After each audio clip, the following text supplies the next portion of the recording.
Hello अस्सलाम वालेकुम। मैं आपको educator school Bilkis campus boys campus में वेलकम करता हूँ ऑनलाइन क्लास में।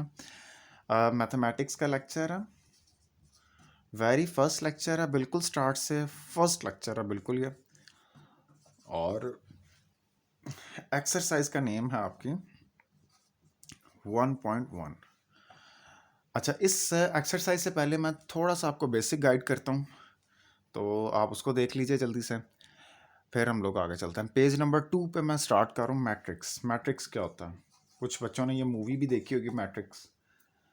तो अब मूवी तो नहीं, खैर मैंने यहाँ पे बतानी, लेकिन हमने मैट्रिक्स को स्टडी करना। मैट्रिक्स होता क्या है? एक रेक्टेंगुलर अरे आपने अरेंज की हो, रेक्टेंगुलर अरे, ये रेक्टेंगुलर बॉक्स कह लें, अरे कह लें, अरे का वर्ड लिखा हुआ है यहाँ पे, और ब्रैकेट्स कह लें, जिसके अंदर रियल नंबर्स होते हैं। रियल नंबर्स मैंने हमेशा बच्चों को बताया जो हमारी लाइफ में यूज़ होते हैं। आगे इसकी बड़ी टर्म्स हैं, आप बस यही याद रखें जो हमारी डेली लाइफ में यूज़ होते हैं। रियल नंबर्स, कोई भी नंबर, 1 2 3 4। अच्छा, इसको मैट्रिक्स कहते हैं। और दो चीज़ें होती हैं, एक होती है इसमें रो और दूसरा होता है इसमें कॉलम। कॉलम्स, रोज क्या होती हैं? हॉरिजॉन्टल लाइंस को हम रोज बोलते हैं। ये भी रो है और ये भी रो है। और कॉलम्स क्या होते हैं? जो वर्टिकल कॉलम्स होते हैं, ये भी कॉलम है और ये भी कॉलम है। कोई मुश्किल यहाँ तक? अब मैं कहता हूँ इसका, इसके अंदर कितनी रोज थी? 2। और इसके अंदर कितने कॉलम्स थे? वो भी 2। तो इसका ऑर्डर क्या हुआ? 2 क्रॉस 2। इसको आपने मल्टीप्लाई नहीं करना। बच्चे ना 2 क्रॉस 2 करके 4 लिख देते हैं, ये ऑर्डर है। भाई ये ऑर्डर नहीं है, 2 क्रॉस 2 है।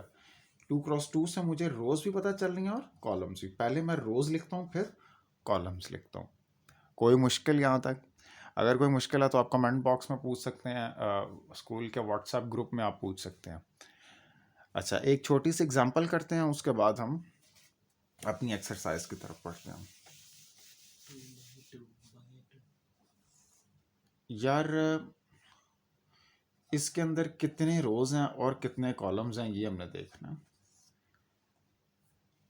एक रो, दो रो, एक कॉलम, दो कॉलम, तीन कॉलम। तो 2 × 3 इसका ऑर्डर है।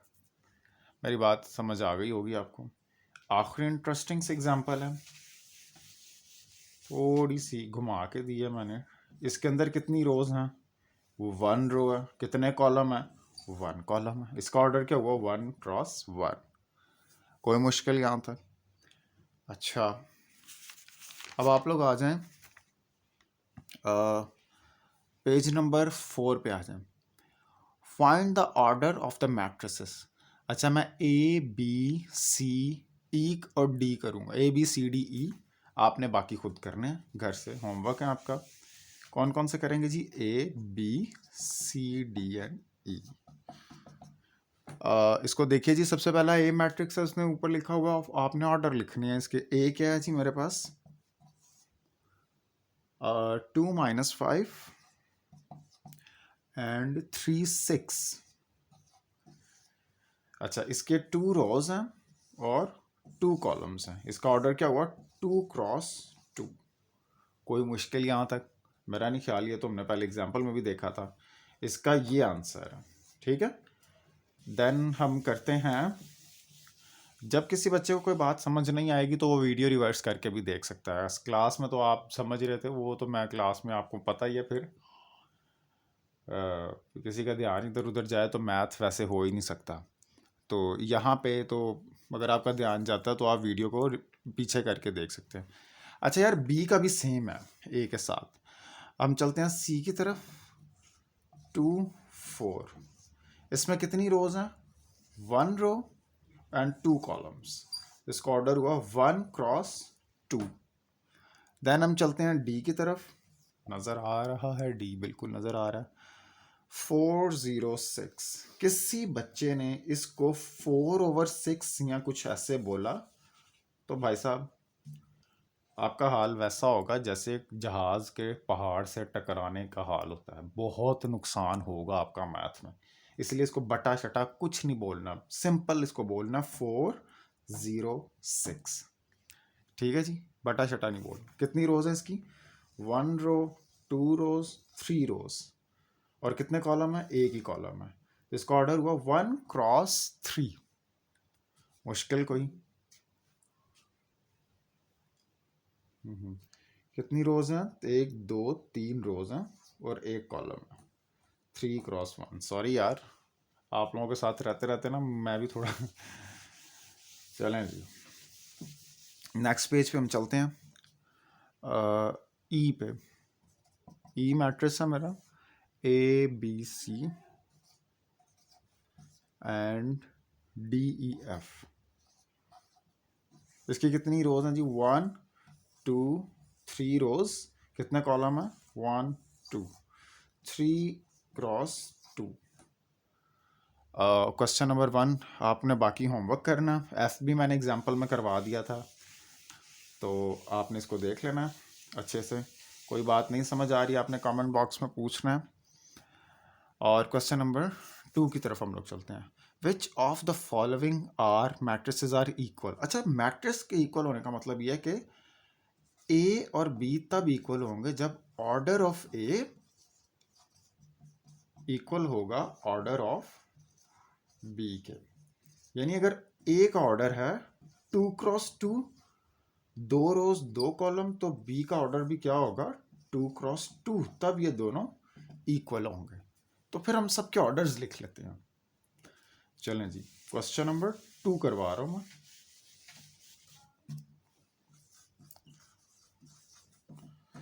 अच्छा जी, क्वेश्चन नंबर 2 ए का लिखते हैं जी हम। ए का ऑर्डर है 1 क्रॉस 1, ये 3 है, 1 क्रॉस 1। और बी का ऑर्डर है 2 रोज 2 क्रॉस 3, नहीं 1 रो 1 क्रॉस 2, एक रो 2 कॉलम। और सी को उसने ज़रा ट्रिक से लिखा है। सी को उसने ऐसे लिखा है 5 माइनस 2। तो भाई साहब ये एक ही नंबर है, 5 माइनस 2 क्या हुआ? 3। तो इसका ऑर्डर भी क्या आया? 1 क्रॉस 1। यानी ए और सी आपस में क्या है? इक्वल है। इसका ऑर्डर भी 1 क्रॉस 1 है, सी का ऑर्डर भी 1 क्रॉस 1 है, ए और सी। उसके अलावा और कोई नहीं है यहाँ पे ए और सी जैसा, इसलिए मैं इनको रेज कर देता हूँ। बी का मैंने लिख लिया, 1 रो 2 कॉलम्स हैं, ए और सी, ए इक्वल है सी के। आप इसको पीछे से भी टैली कर सकते हैं। और हम आगे चलते हैं जी।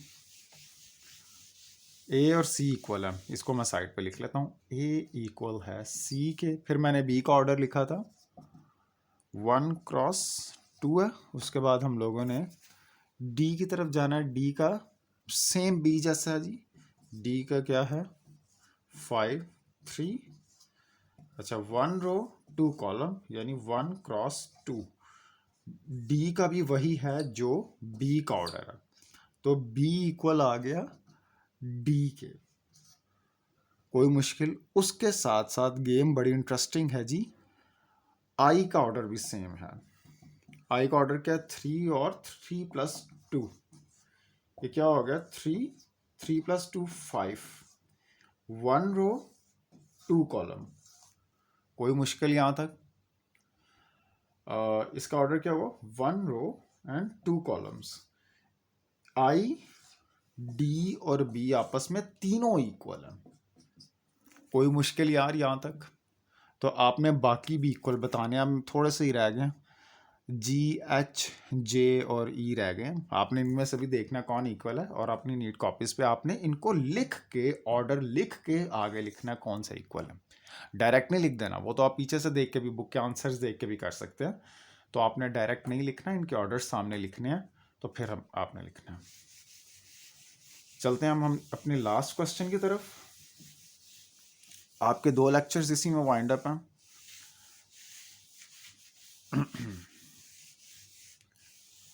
चलें जी, एक्सरसाइज नंबर 1.1 का बोर्ड कहाँ खिसक रहा है। चलें जी, क्वेश्चन नंबर 3 है। आपने A B C and D की वैल्यूज निकालनी है। थोड़ा सा आपने ध्यान यहाँ पे तवज्जो करनी है। पहला लॉन्ग क्वेश्चन है आपकी बुक का, प्री 9 के बच्चों का ख़ास तौर पे, तो थोड़ी सी तवज्जो कीजिएगा जी। यहाँ पे उसने लिखा है a plus C, question number 3 है, sorry, a plus C a plus 2b। ऐसे पुरसकून क्लास में पढ़ाने का यार बहुत मज़ा है, क्योंकि मेरे जहन में आप लोगों की शक्लें आ रही हैं।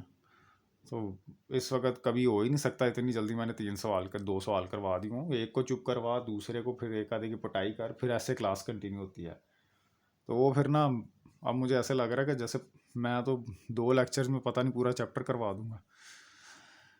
अच्छा जी, c-1, नेक्स्ट है 4d माइनस 6 इक्वल है 0 माइनस 7 3 एंड 2d। अच्छा, ये क्वेश्चन लिखा है। अच्छा बेटा, आप लोगों ने ना इन लोगों की इनकी इक्वेशंस बना लेनी है। a plus C first element है इस मैट्रिक्स का, ये इक्वल है फर्स्ट एलिमेंट के अगले मैट्रिक्स के, ये इन्होंने मुझे क्वेश्चन में बताया हुआ है। इसी तरह ये सेकंड एलिमेंट है, एलिमेंट कहते हैं जो उसके अंदर मौजूद हो। रोशनी तो नहीं पड़ रही। 6 - c-1 बराबर है इसके 3 के। इसी तरह a प्लस 2b बराबर है -7 के, और 4d माइनस 6 बराबर है 2d के। इनको लिख लेते हैं। a प्लस c बराबर है 0 के, इक्वेशन नंबर 1। c-1 बराबर है 3 के, equation number 2। a plus 2b बराबर है -7 के, इक्वेशन नंबर 3। और चौथी क्वेश्चन क्या बन रही है? 4d माइनस 6 बराबर है 2d के, इक्वेशन नंबर 4। जब दो बंदे पंजा लड़ा रहे होते हैं ना, तो दोनों हाथ से जोर लगा रहे होते हैं, एक हाथ से और एक पाँव से जोर नहीं लगा रहा होता। इसी तरह पहले एलिमेंट को पहले के इक्वल रखना है, हाथ हाथ के इक्वल होता है जब पंजा लड़ा रहे होते हैं, ठीक है। तो पहले एलिमेंट को आपने पहले के इक्वल रखना है, दूसरे एलिमेंट को दूसरे के इक्वल, तीसरे वाले को तीसरे के इक्वल। अच्छा, जोन सी क्वेश्चन सॉल्व करने लगने आपने वहाँ पे पहले उसका हवाला दे देना है।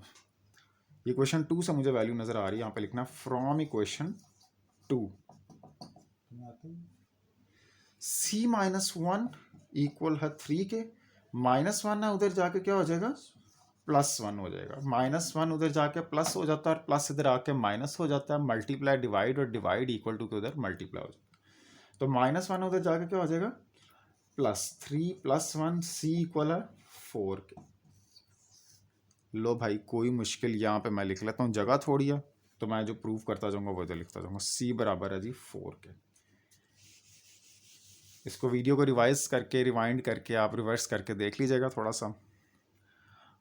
यहाँ पे क्वेश्चन 2 से मैंने अब इक्वेशन 1 लिखा है। a प्लस सी बराबर है 0 के, प्लस सी है, उधर जाके क्या हो गया? -c। c प्लस का है, इधर आके क्या हो गया? माइनस का। और c की वैल्यू क्या थी? 4, तो -c क्या हुई? -4। बात समझ आ गई भाईजान? a भी हो गया और c भी हो गया। a की वैल्यू आ गई -4 और c की 4। अब सबसे इजी किससे निकल रही है? क्वेश्चन 4 से। क्वेश्चन नंबर 4, 4d माइनस 6 बराबर है 2d के। पूरा 2d प्लस का इधर आके माइनस का हो जाएगा, और 6 माइनस का उधर जाके प्लस हो जाएगा। 4d में से 2d निकाल दी, यानी 4 कुर्सियों में से 2 कुर्सियां निकाल दी, तो 2 कुर्सियां बच गई। 4d minus 2d is equal to 2d बराबर है 6 के। 2 इधर क्या हो रहा है? मल्टीप्लाई, 6 से जाके डिवाइड हो जाएगा। 6 डिवाइडेड बाई 2, मैंने अभी आपको थोड़ी देर पहले बताया था, जो मल्टीप्लाई हो रहा होता है वो इक्वल टू के उधर जाके डिवाइड हो जाता है, और जो डिवाइड हो रहा होता है वो इक्वल टू के उधर आके मल्टीप्लाई हो जाता है। तो 2d के साथ प्लस माइनस नहीं लिखा हुआ था, तो मल्टीप्लाई हो रहा था। दैट मीन्स 2 मल्टीप्लाई हो रहा है, 6 के साथ जाके डिवाइड हो जाएगा। 2 1s are 2, 2 3s are 6। d की वैल्यू 3 आ गई। यहाँ पे लिख लेते हैं जी, d की वैल्यू 3 आ गई। कोई मुश्किल यार नौजवानों, यहाँ तक मेरे मुल्क के नौजवानों? इक्वेशन नंबर यहाँ पे कौन सी रह गई है भाई, ए सी डी और बी रह गई है। From equation 3 a plus 2b is equal to -7। अच्छा, इसमें से मेरे पास कौन सी वैल्यू है, a की वैल्यू मौजूद है। a की वैल्यू क्या, -4 प्लस 2b, -4 को a की जगह पुट कर दिया, बराबर है -7 के। -4 उधर जाके क्या हो जाएगी, +4। 2b बराबर है -7 + 4 के। प्लस माइनस, हाँ जी बोलें ज़रा, प्लस माइनस माइनस, 7 में से 4 निकाला, -3 साइन बड़े डिजिट का, 2b, 2 मल्टीप्लाई आ रहा उधर जाके डिवाइड हो जाएगा, b की वैल्यू आ गई -3/2। इसको पॉइंट्स में लिख दें, ऐसे लिख दें, आंसर सही है। पीछे अगर पॉइंट में दिया, पॉइंट में कर लीजिएगा 3 को 2 से डिवाइड करके, नहीं तो ऐसे भी लिख देंगे, तभी एग्जामिनर मार्क्स डिडक्ट नहीं करेगा। चलें जी, उम्मीद करता हूँ ये लेक्चर आपको पसंद आया होगा। दोस्तों के साथ शेयर करें, चैनल को सब्सक्राइब करें और सबके साथ शेयर करें इस वीडियो को, और होमवर्क भी कंप्लीट करें ज़रा। अल्लाह हाफ़िज़।